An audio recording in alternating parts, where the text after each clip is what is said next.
She knew he was cheating based on texts. And he was always kind of clumsy and awkward meeting people. He had been on these chat lines forever. He seemed to do a lot better just chatting as opposed to meeting in person. Absolutely. You know, we spoke to some people who knew him back in college, and they just said he was socially awkward. He felt more comfortable behind a computer screen, and he had a lot of game when it came to the ladies on the computer, but not as much. What do you mean by that? He had a lot of game when it came to ladies on the computer. Let me see Steve Helling, please. He knew what to say. Please let me see Steve Helling from People Magazine. So, is it your idea of wooing the ladies, sending a naked picture of a penis? Well, does that ever work? I've never done that, Nancy. That's how to get the ladies to love you, because, you know, I would just totally slap his face at the least. Well, I mean, really? Well, That's how you court a woman, sending a picture of your penis? When you saw what was happening, what was the first thing you observed?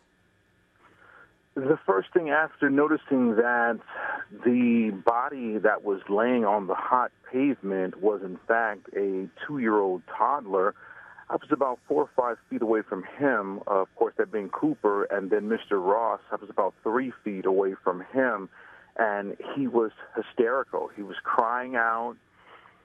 He was screaming. He was hollering, "My son, oh my God, my son is dead, oh my God." It just seemed very real, very organic. Yes, I noticed. That was the phraseology you used on the stand. I want to get back to the child. You stated you were 4 or 5 feet away from baby Cooper. What did you observe about him? Well, honestly, Nancy, he looked clean. I saw no bruises. I saw no abrasions. His hair wasn't pulled back. It wasn't Well, was wet. he laying on his back or his stomach? He was laying on his back. Okay, because the abrasions mostly are on the back of the head, where we believe he was banging up against his car seat trying to get out. So was he pale? No, he looked normal. He just was lifeless. I don't have to have an MD to know that the car seat's too tight. I remember when the twins' car seat was too tight.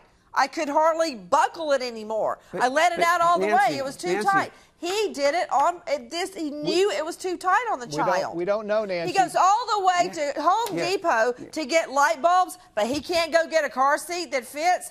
Ding, ding. Hello? He dragged his friends to Home Depot to get light bulbs, but he couldn't get a new car seat. What is your analysis and your reaction to the facts as they are now emerging?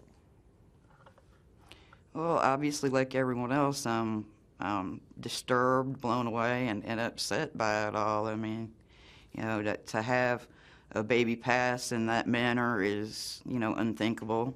And then, you know, I'm sure I was as shocked as everyone else that had come to support Ross in court that day at his bond hearing, when the detective started testifying about the sexting and all that had gone on, and the fact that it had gone on while Cooper was in the car.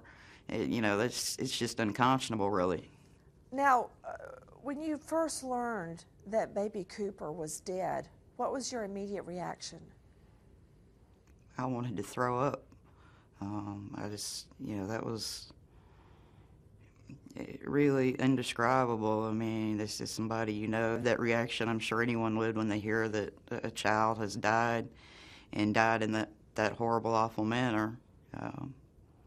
But, you know, to describe it accurately is I just wanted to throw up and be sick. As we go to air tonight, we obtain police documents, the shocking details of horrific child abuse at the hands of daddy and stepmother.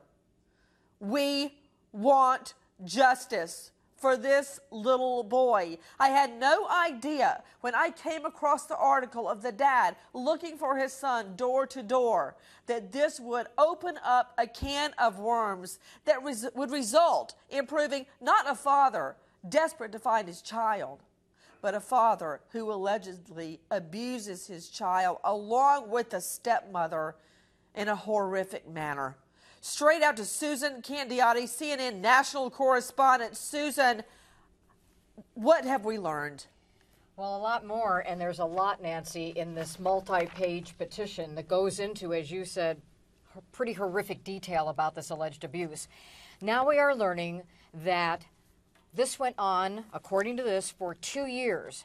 Charlie tells authorities that's how long he was abused, hit with a PVC pipe repeatedly, at times too sore to walk or even to sit down. And that day after day, 7 days a week, he had to get up at 5 o'clock in the morning, he told authorities, and do these incredible workouts that included 100 push-ups, 200 sit-ups, 100 jumping jacks,